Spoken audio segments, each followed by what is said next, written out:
Well, the Eagles' latest update around rookie linebacker Jihaad Campbell is really promising and looking like he could be ahead of schedule. So let's talk about what that could mean for the defense and why Vic Fangio has special plans for the Rook.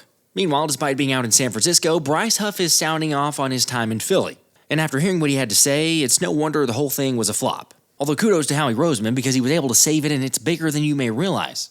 Plus, there's a new wrinkle in the Birds' running game that I'm pretty sure is getting overlooked, but it won't be for long. So let's get into that. But first, let's run it.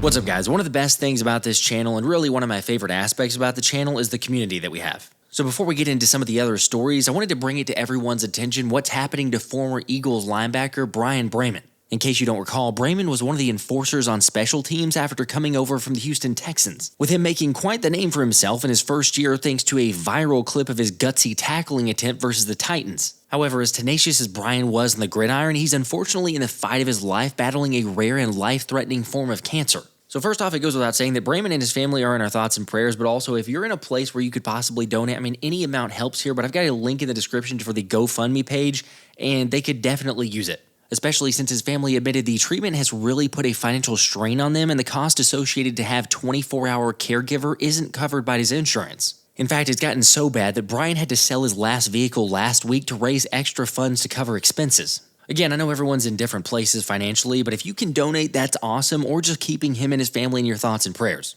Like I said, not really a surprise. You guys are the best, but it's also pretty cool to see everyone rallying around one of our own. And I will say, seeing some of the NFL fraternity support was really awesome as well, like J.J. Watt donating $10,000 and countless others contributing to the fund. Or on a lighter note, former Raiders linebacker Will Compton shared just how much fun it was to play against Bremen, saying that dude was an absolute menace on the football field as a special teams player, and admitting that he would legit thank God when he didn't have to block him one-on-one in kickoffs. Yeah, there's just some players who leave a longer-lasting impression than others, like Saquon Barkley on the entire NFL last season, since the 28-year-old was ranked by executives, coaches, and scouts as the best running back entering the 2025 season. Granted, that's somewhat to be expected because when you include the regular season and playoffs, Barkley's 2,504 rushing yards and 7 touchdowns of 60-plus yards are the most in a season in NFL history. And remember, as great as that is, 2K said he feels like he's just entering his prime, as he continues to hone in on his focus of speed, agility, and making sure he can stay healthy for the long haul of the Eagles' tougher schedule this year. Of course, yes, there's numbers that go against that happening. I talked about that in a previous video, and history is not necessarily on his side as well.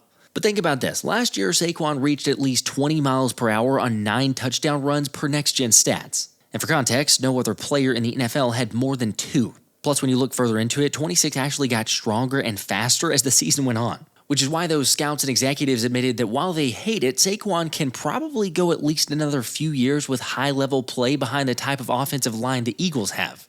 Meanwhile, the NFC East is questioning how long they will have to put up with that nightmare. Will this ever end? Because let's not forget, Philly has a new wrinkle up their sleeve that they plan to unveil this season, with owner Jeffrey Lurie saying they plan to resurrect the fullback position. Now, if you're not entirely sure just how much that could help the Eagles, then consider this. Ben VanSumeren was converted from linebacker to play fullback for just 22 snaps before suffering a significant knee injury during practice last year. However, even in the small sample size, the Birds' rushing attack looked even more dominant while averaging over 6 yards per rush. Plus, you could just see from BVS's snaps that the former running back flashed a natural ability as a lead blocker, helping one of the game's best offensive lines open up even more space for Barkley. So when you consider the Baltimore Ravens ended up averaging the most rushing yards per game last season, and used fullback Patrick Ricard on 495 snaps last season, it's as if Philly is sitting on a hidden gem that not a lot of people know about. Like, I get the notion that a lot of teams are going to try to stop Saquon Barkley. They're going to focus there. Yes, you saw what he did last season. Maybe try to repeat, ask Jalen to beat you, see if he can like he did in the Super Bowl. But when it comes to specific alignments, like I mentioned, there's only 22 snaps on film of the fullback. I don't know. I'm really high on the idea, and it sounds like VanSumeren is good to go. Since not only was he present during OTAs, but he told the media that he didn't suffer an ACL tear, although he wouldn't disclose exactly what his knee injury was. Yet the good news is he'll be ready for camp, and the anticipation is that he could see 100 or more snaps from the fullback spot this season. Again, I know the argument goes both ways, but how much are you expecting or anticipating BVS to add to the rushing attack this year? You're right, Saquon doesn't necessarily need it, but maybe it's that extra element late in games to employ the ground and pound approach. Or heck, just think about what it could do for Will Shipley and A.J. Dillon's effectiveness so that Barkley can get a rest in the fourth quarter. Either way, I'll be honest, I can't see it being anything but a positive, just like the viral clip of rookie linebacker Jihaad Campbell putting in some serious work ahead of Eagles training camp. Remember, that is incredible news because this is the same dude that we were told by Vic Fangio it might not be until mid-August that we see him on the field. Granted, you're right, I suppose it could still be that timeline, but for him to be moving like that and doing rip moves with both shoulders is a huge win. Also, for the record, yes, Campbell did get on the field briefly for some 7-on-7 drills and positional work during OTAs, but we were more so talking about legit full-speed stuff when it comes to the Fangio quote. Although kind of a given, but if the 21-year-old is ahead of schedule, I mean, heck, we saw the same thing with Nakobe Dean. We're asking ourselves, we got Zach Baun. Who is that other guy?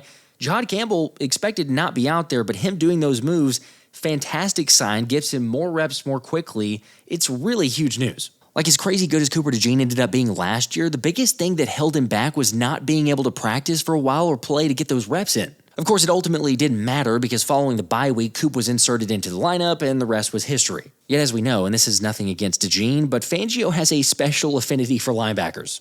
And sure, he can pick them well considering what Zach Baun turned into. But again, there's a reason Fangio had the biggest smile on his face when Howie Roseman broke the news that they got his guy.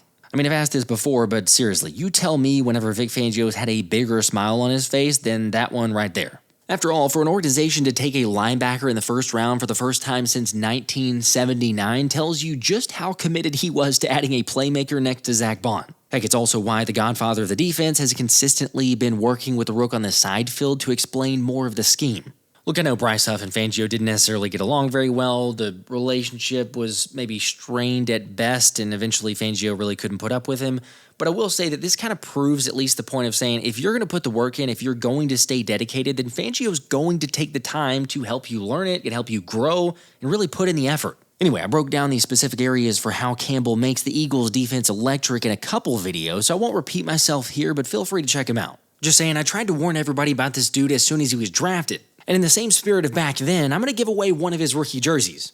Which, by the way, if you want to get in on that, then all you need to do is drop a like on this video and then go down to the comment section and let me know who the biggest X factor will be for the Birds this season. Now, moving on, let's just get into the latest Bryce Huff comments since I just mentioned it. Okay, so if you're not as up to date on this, Huff recently joined a 49ers podcast to talk about his time in Philly. Which is not that shocking to hear he didn't enjoy his time. Although hearing just how quickly he wanted out, it's no wonder that he was doomed from the start. Yeah, I mean, honestly, if I'm being 100% honest with you, I wanted to trade like fairly early on, and just because of how things went in Philly, like I knew pretty early on that it wasn't a fit. But like being a signing of that magnitude, like being undrafted and going and getting that contract and being in Philly, like the expectations are at an all-time high. So I knew a trade wasn't going to happen during the season. But I had just kind of like talked to my agent about it. I was like, yeah, when it's all said and done, like I might need to step, just to be able to put myself in the best position to ball out and have a fruitful career. And there's a plethora of things that went down. I don't want to get into specifics, but Of course. I like being in the league for five years last year. I'm going into my sixth right now, but being in the league for 5 years, I kind of knew what it felt like for me to be what's the word? To be in a good situation, and that's just what I was like, yeah, I gotta look out for myself and do what I think is best. So I mean I kinda knew where it was headed like fairly early on into the season, but probably even training camp, if I'm being honest with you. But so when everything kind of popped off, it was just like, yeah, all right, let's get to work. There's so many areas here to unpack with Huff's comments. I mean, first off, for him to admit that he wanted to be traded or felt like he probably would get traded all the way back during training camp is just insane. I mean, come on, I get that not every place is a good fit, but that's like walking into your first or second day of orientation and just be kind of like, yeah, no thanks. It's just not going to work for me. In all seriousness, I think Huff quit on the team well before they quit on him. After all, Anthony Devonta reminded that what Fangio was saying about Agent Zero despite some struggles and concerns during training camp last year. Everybody thought he could, and knowing that the floor was just rush downs, but he's taken the challenge on very well, and I do think he has the talent to do what we want him to do. It's just he's got to get familiar with doing it, and so it will be a work in progress. Does he look like he could do it today? No.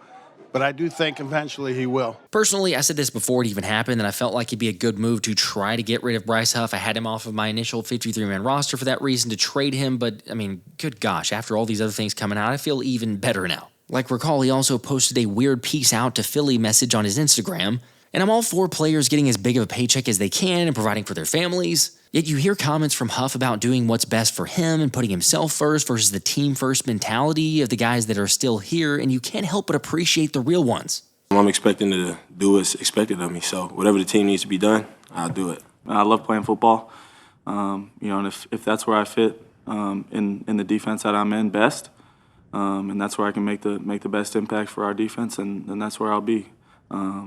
It's really up to the coaches and where they see my best fit within our defense, and if that's inside, then I'll be fine with that. I got to give Howie Roseman a ton of credit for knowing when to move on, and especially like saving the morale, the chemistry, everything else, because he's definitely protected it. Like, take Hassan Reddick, for instance. That was a player coming off 11 sacks in 2023, yet the rumor around the team was him sack chasing to get his individual numbers. To be fair, Reddick was also trying to get a new contract, so not the exact same scenario. Yet I still think it applies that if Howie feels like a player is a detriment based on their character, then nothing else is going to save them to remain on the squad. Like, how about CJ Gardner-Johnson this year? I mean, I think that was a pretty big shock to a lot of people, but I think also people have come to realize, or at least come to terms with the fact that it was not just a cash or cap savings. When you read between the lines, we kind of think about it a little bit further, there was more than meets the eye there. Sometimes a player wears out their welcome and you just move on. Of course, it's not like every move works out, but it's pretty evident how much the Birds GM has grown over the last few years, placing even more value on young cornerstones of the roster who are the right kind of character guys and mean way more than just their contract value.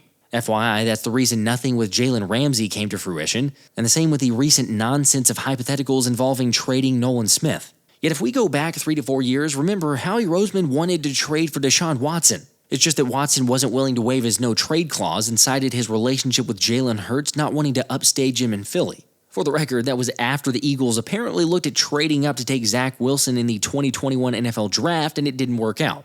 Or later being presented with an opportunity to trade for Russell Wilson, but that one also ended up falling through. That was close. All right, hindsight's 2020, and who's to say where the team would have been had they made some of those moves, but there's no denying how special the chemistry is on this squad right now. Anyway, curious to hear your guys' thoughts on the latest of the Bryce Huff comments, everything else around the Eagles news. Let me know in the comments section. Make sure to like if you haven't already. Keep an eye out. Got a player interview coming and the big special project that we're working on. Taking a little while, but it will be here eventually. So until then, this has been the Philly Special.